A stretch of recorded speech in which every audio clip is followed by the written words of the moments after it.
to the non-unionized auto workers. After the recent apparent success of the United Auto Workers, the president, Sean Fain, wants to expand the union to the auto workers in America not currently represented. Our goal is to come back to the table in 2028 a much stronger union, a much louder union, and a much larger union. He has signaled that the UAW's next targets are the US factories of Toyota, Tesla, and other foreign-owned automakers. When we return to the bargaining table in 2028, it won't just be with the big three, but with the big five or big six.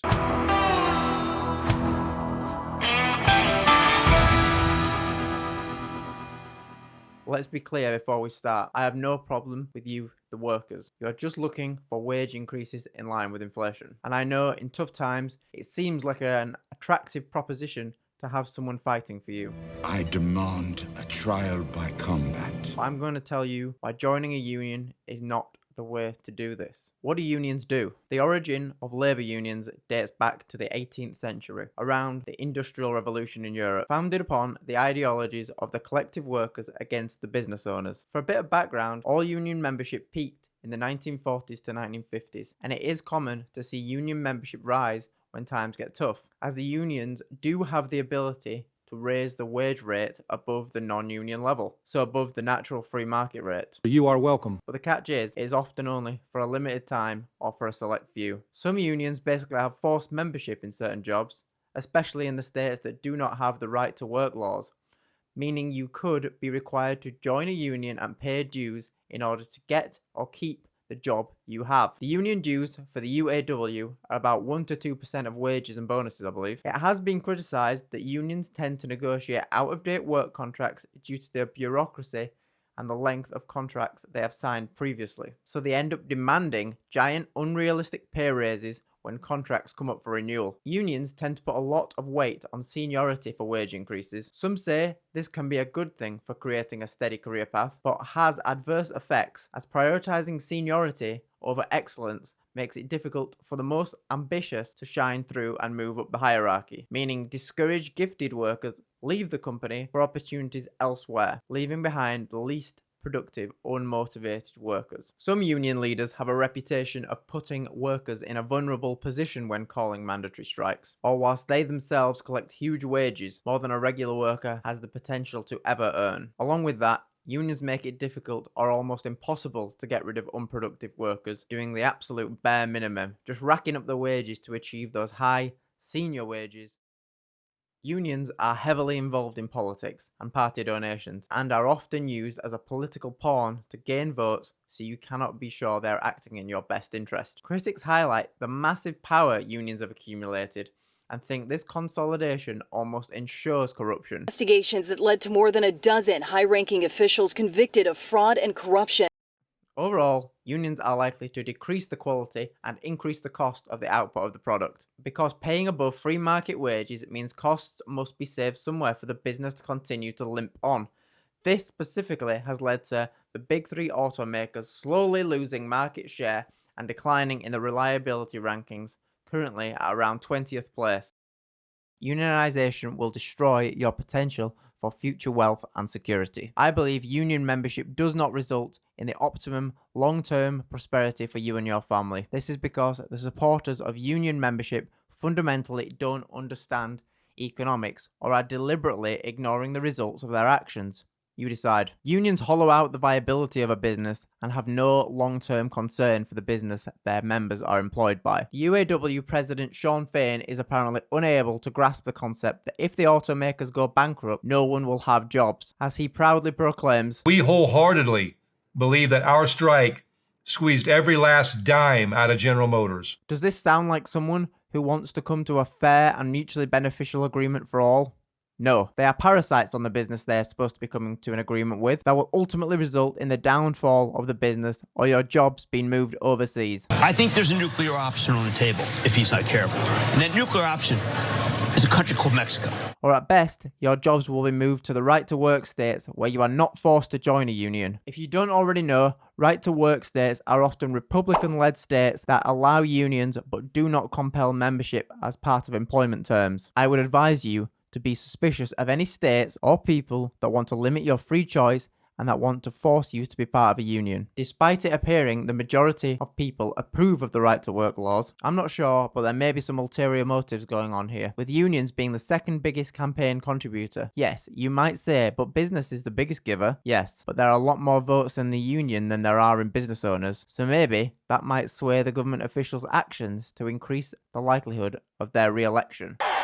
And the prospect of leading this state for 4 more years is something for which we are incredibly grateful and excited about. Regardless of what you might think about this, when government inserts themselves in the middle of labour negotiations, it can only mean increased bureaucracy and a litany of unintended effects. These right to work laws have the intended effect. They reduce union membership. Does this not tell you everything you need to know? When people are left to their own free will, union membership declines. There is a reason only 12% of US workers are part of a union, despite all the anti-union busting rules and regulations put upon businesses. Most people still do not vote to unionize.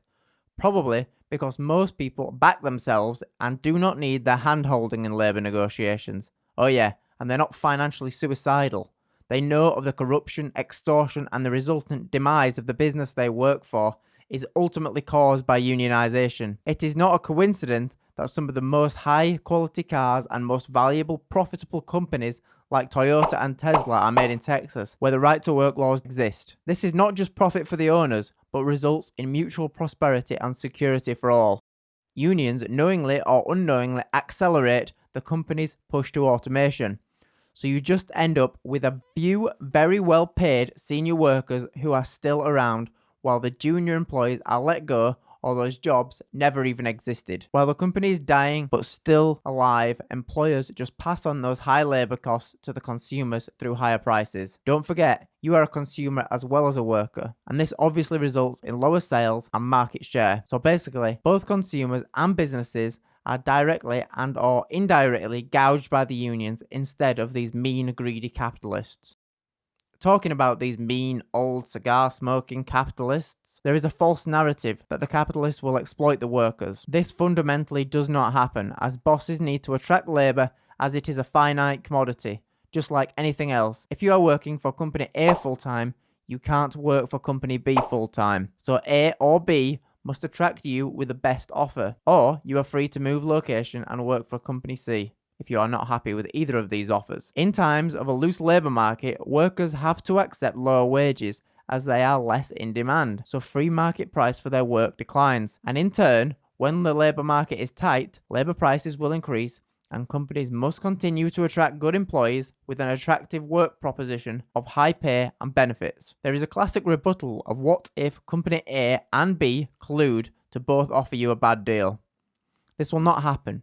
In reality, you can rely on the ambition, or some would say greed, of capitalist bosses of company A and B to try and outdo the other to get the best workers and the resultant better product, higher sales and more money. Also, there are laws to prevent this. Funnily enough, thanks to the Clayton Act, these laws don't extend to the unions, so they can collude together to fix prices, unlike the employers. So I'll encourage you to think, who is really the oppressor in this situation? There is actually more evidence of unions colluding with large businesses to help them stamp out smaller competition. A key example of this is the head of the United Mine Workers Union, John L. Lewis, who used the Wagner Act's forced collective bargaining to successfully unionize mine workers and exercised his industry-wide bargaining power to maximize the wages of the senior mine workers by entering a pact with the big mining companies to put the smaller ones out of business, as they simply could not afford the high wages forced upon them by the union. This obviously caused unemployment for all the junior mine workers in the area and bankruptcies for the smaller mining operations. This led to the downfall of the coal fields and contributed to the poverty in Appalachia still seen today. It's becoming a pattern that wherever unions have been, they leave behind a wake of massive unemployment. A more obvious example of this is Detroit. This was the wealthiest city in the United States in the 1950s, with the highest per capita GDP in the country, but it declined over the course of the 60s and the 70s as the UAW took over, with membership eventually peaking in 1978. But by then, the workers and the auto companies had already begun moving factories to the right to work states, leaving the city to collapse. Unions exploit the Clayton Act and fix the price of labour. Union price fixing basically does the same as minimum wage laws. It creates a hurdle for the most unskilled and inexperienced among us to find employment, and pushes up the cost of goods and services and makes businesses and the country less efficient and profitable. Do you think it's a coincidence that since the increasing prevalence of unions in certain industries, we have seen a seismic downfall of American manufacturing? This has led to the dwindling middle class that was flourishing when America was a less regulated nation. They were the world's largest creditor, along with boasting a proud trade surplus. But you may say, what about the horrible working conditions and overworked employees? It is purely union propaganda that they delivered better working conditions, a 40-hour work week, and paid time off. These gains were made despite their draining presence. In reality, these leaps forward were brought about in boom periods of increased efficiency through competition. Unions destroy jobs, but they hide behind the jobs they saved because there is no alternate world showing all the jobs that would have existed. People should start to see this as the UAW exposed their monopolistic death grip on the big three automakers by striking all at the same time. They will continue exploiting laws to achieve a complete labour monopoly. Some would say a workers' paradise. This expansion is all under the guise of trying to get fair wages for the workers. The unions do this because they have to spread to survive, much like a virus. Because if workers elsewhere are not unionized, it exposes how much over the odds unionized workers are demanding to do the job. An example of this is the unit labor cost of $88 per hour in the big three, whilst in the non-unionized it is about $55. Ford has said that your demands would more than double the labor costs, which are already significantly higher than the labor costs at Tesla, at Toyota, and other foreign-owned automakers who don't use union labor. So it's not like the unionized workers are more productive, so the higher wages are offset. It actually is probably the opposite. I think being a union member is not good for wealth creation and prosperity in the long term. Those high wages might be nice, but they simply will not last, as every time an organization pays out above market wages, they are destroying themselves, and the doomsday clock starts ticking. A recent case of this downfall is the 99-year-old trucking company that was over 73% unionized that has gone bust even after a trucking boom coming out of COVID. Now moving on to the union leaders. The union leaders have ulterior motives. They'll take your dues and exchange make your employment prospects more unstable and call you a victim of the man enough times you start to believe it. They'll cripple you, then make you purchase a walking stick, and then finally tell you to say thank you for all their help. Sean Fain talks about family. Good afternoon, UAW family. But what union leaders do to you is not what you would do for someone you address as a so-called family member. Again, I am more than happy to let you make the decision for yourself if you think they have ulterior motives or are just economically inept. Union bosses feign interest in you to further their own desires. They pretend to represent the plight of the workers and exchange your prosperity for theirs. They'll collect their large salaries, often upwards of $400,000, using you as a method to earn much more money than they ever could on the factory floor where they came from. They'll be building their reputation on your backs, amassing power, and very likely helping them pursue their own political ambitions. A theme they'll continue to push upon people is about greedy CEOs and post memes to their Facebook page to reinvigorate the ill will the workers have for their bosses. The truth is, CEOs get paid way more than union leaders. We all know this. But this is because they are creating value, not destroying it, by steering a giant organization around potentially fatal upcoming problems and creating jobs for likely thousands of people, not just skimming your wages to pay themselves like some. There is no recognition or appreciation of what it takes to be a CEO. The truth is, it is extremely rare. That's why they are paid millions. The reputation of being lazy and disappearing to play golf in the afternoon is a complete jealous narrative fabricated to instill hate for the most productive in our society. And unlike union workers and their presidents, CEOs actually exist in a free market. They are paid what they are worth on the open market. And don't forget, they are the first on the chopping block when they are not performing. Unlike union members, who are notoriously difficult to get rid of. Union leaders do not appreciate the invested capital and risk taken on by business founders. Greedy CEOs and greedy people like Elon Musk can build more rocket ships and shoot themselves in outer space. They took the initial risk and made something of value. That is why they are walking away with the loot, Mr. Finn. While everybody else walks away with the loot. Union leaders hate the CEOs and owners because they could never be them. If they were such great leaders, negotiators, and business people, why don't they open up their own company and pay the workers $100 an hour? Hell, why not $1,000 an hour? No, they don't do this because they don't have the skill or acumen, and deep down, even they know the high wages they demand are an economic impossibility. Instead, they'll just criticize and leech from those that do. The hatred of employees, investors, and CEOs is no coincidence. It is a purposeful message, some say a cannibalistic catchphrase of the UAW, and just like any other left-wing ideologue, they must frame every relationship as the victim and oppressor. But don't forget, that only applies to the people who have more money than them. Just forget about what they earn. They tell you you are being oppressed by someone else, but they, in actual fact, are the ones harming you. The first to point the finger is often the guilty party. Don't piss down my back and tell me it's raining. Ask yourself, why do they go so hard on the propaganda against the wealthy? It's to make sure you don't accidentally figure out what's causing the issues. As I said earlier, unions first came about in the Industrial Revolution of Europe.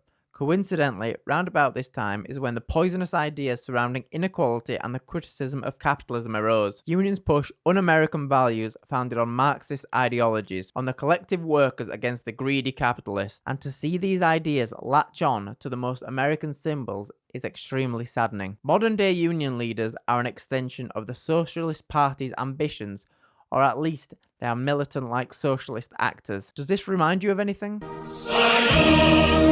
Just FYI, there is a history of union leaders becoming rather unsavory characters, to say the least. Is this the sort of person you want to entrust your future prosperity to in exchange for a short-term bump in wages? Make sure you learn from history. What happened when they took over? If you need any more evidence of Sean Fain and his socialist tendencies, have a look at who he surrounds himself with. Thank you, Sean! Thank you, UAW! And along with these supposedly equitable ideas, violence and lawlessness soon follow in the unions and cannot be ignored when discussing them. They go hand in hand. Thuggish behaviour and illegal occupation of work facilities is all too common. And don't forget the connection to the mob. You know, we installed the delegates in there. We installed the president of the union. Also, something that may hit closer to home, 2 of the recent UAW presidents have been sent to prison for corruption, so maybe have a rethink. Anyway, the violence I'm referring to within the unions is directed at your fellow members of the proletariat. The strikebreakers, people who cross the picket line. Scab, traitor, deserter. Tonight, CBS teachers who crossed the picket line say they are being bullied. Many have been known to feel the wrath of their fellow union members for accepting the employment under the current terms or simply refusing to strike. The most devastating, Huang found a severed, bloody cow's head on the hood of her car. 2 union members were convicted of placing it there to harass her. When a rock flying through his front window, Thomas Jones says he got the message loud and clear. As some union members feel these people are undermining their impact and must face consequences. Basically, a majority of your colleagues that you work with that are screaming at you, calling you names,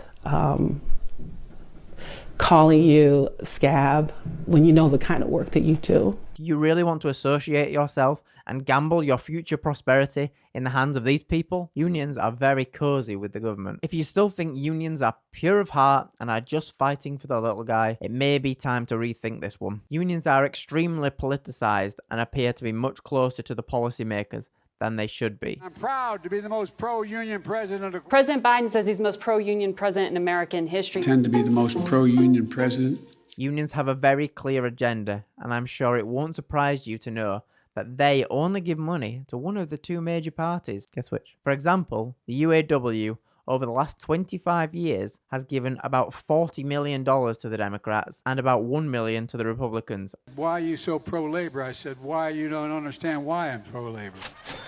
They know which side their bread is buttered.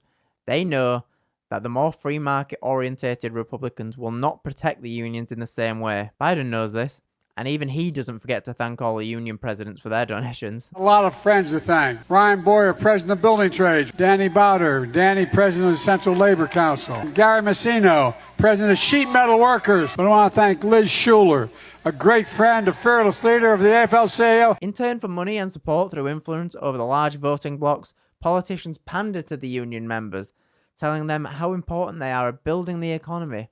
It is laughable telling the UAW they saved the automobile industry. You guys sacrificed to save the automobile industry from the middle of a fight. No, that's a fact. You did. You saved the auto industry. And that a critical piece of growing the economy is worker power. And the critical piece of growing the economy is worker power. I'm not just saying that. From an economic standpoint, it's worker power. Apparently, the UAW demanding a 30% increase in wages allows employers to succeed as well. And your employers succeed as well. They don't lose, they succeed. They do better. And they're not even happy with that. I've got to ask, where are these so-called fact checkers? That's a fact, you did. When he speaks that are all over alternative media. But politicians do the most damage by supporting laws like the Clayton Act that have been enacted to empower the unions and repealing or blocking right-to-work laws, and more recently, protecting the right to organize. And I'm continuing to call on Congress to fully and finally pass the Protect the Right to Organize, the PRO Act. All in order to perpetuate this cycle of donations and votes. But ask yourself, if the union really wanted the best for me, why would they be overwhelmingly supporting a party that wants to put you out of work with their so-called environmental policies? The Biden administration has a large push towards electric vehicles. We're building the future of the electric vehicle. Biden has imposed the outlandish requirement that 67% of all new vehicles must be electric in less than 10 years. Which we know require approximately 40% less labor to manufacture. Ford's CEO said last November that electric vehicles are going to require 40% less labor to produce than combustion vehicles. If you think about an electric vehicle, it's a very simplified vehicle, right? There are less moving parts. An internal combustion engine can have as many as 2,000 moving parts, while an EV powertrain has as few as 20. Roles that center around building the combustion engine are at risk. According to congressional research, that could mean nearly 150,000 jobs are exposed. And push us towards driving these Chinese-made EVs to keep up with the mandates. All of those cars are going to be made in China. I'm not willing to say this is absolutely the case, but don't automatically think that politicians' intentions are pure and altruistic. It may just be another transparent government scheme to show that they are on the side of the little guy. But in actuality, some politicians will sacrifice almost anything to keep themselves in power, and you are just a pawn that they are fighting over for a big voting bloc. You may even go as far as to say that union members and government officials are so deeply entwined, it gives the union bosses confidence to keep squeezing the companies because they know the government has their back. I told when I ran for president, I told you I'd have your back. And will step in with taxpayer money when required. In the midst of a financial crisis and a recession, allowing the U.S. auto industry to collapse is not a responsible course of action. Government bailouts are never far behind big union business. Go back to the Great Recession. The banks got bailed out by our taxpayer dollars, and they just kept on doing what they do, while working class people's homes got foreclosed on. Automakers got bailed out too. To the Shut your mouth, mate. These bailouts are not only a poor use of taxpayer money, it is basically a temporary wealth transfer from taxpayers to the workers of these failing businesses. And we know that this cannot go on forever. If unions and collective bargaining were so great for the economy, employer and country, why are bailouts so ubiquitous and necessary for any company the union virus gets a hold of? And why do they leave a trail of unemployment and poverty in the cities they were most prevalent in? Think about this. If union activity was able to drain the money from Detroit and Appalachia in such a short period of time, what do you think they could do if unions spread everywhere in America? Bankruptcies, layoffs, bailouts, and ghost towns. Does this sound like the workers' paradise Sean Fain is offering? And as much as some of you might not like the mean tweets, Trump understands the consequences of these policies. He knows the weak union leaders have been wined and dined in Washington and cannot be trusted to represent your interests. And your bosses are leading you right down the tubes. You shouldn't pay your fees. And it doesn't matter how bad they are, they'll endorse a Democrat, even though the Democrat's selling you down the tubes. Trump is very supportive of the workers. So to every auto worker, I stand in total solidarity with you in your fight against Joe Biden's job killing.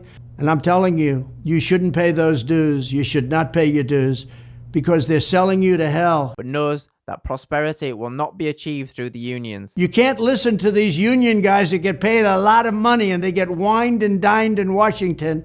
They know that electric cars are no good in terms of our workers. And see straight through the EV mandates of the Democrats trying to keep both the eco-warriors and the unions happy, but will only help China in the process.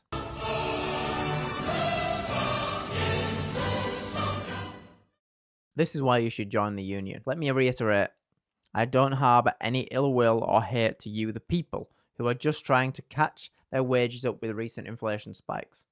My problem is the people who are using you under the guise of kindness and destroying the principles that made America the most successful and affluent country that we all benefit from today. I know your best bet is with the capitalists because their intentions are absolutely clear. To make money, they need your skills. They are not trying to misdirect you under the cloak of caring like the union leaders are. And if you are a skilled, hard-working, valuable employee, the free market will protect and reward you handsomely. But after all this, maybe you should join a union, but only if you know you are not a hard worker or your skills are not valuable or rare. You are not ambitious or excellent if you don't back yourselves and you do not support the values of liberty and self-reliance. But when this inevitably comes crashing down, don't come crying to us for yet another bailout, as by then, the big bank of Uncle Sam will very likely be out of business too. But still, if you are going to join a uni, you better start saving that extra money you'll get from that union job, as it won't last long. And most definitely, don't invest it in the stock of your company, and say goodbye to those iconic American cars,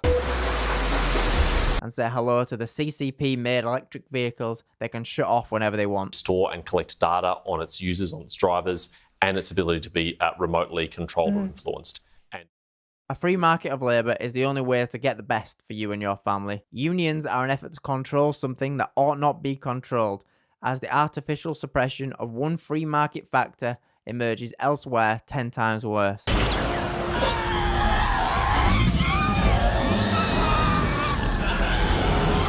you forget the head-slicing thing? To all you auto workers, unionised or not, I implore you to think again. I hope in time you may think back to this video in years to come and be proud of the decision you made. And I'll say, with much more genuine sentiment than Sean Fain ever could, you are welcome.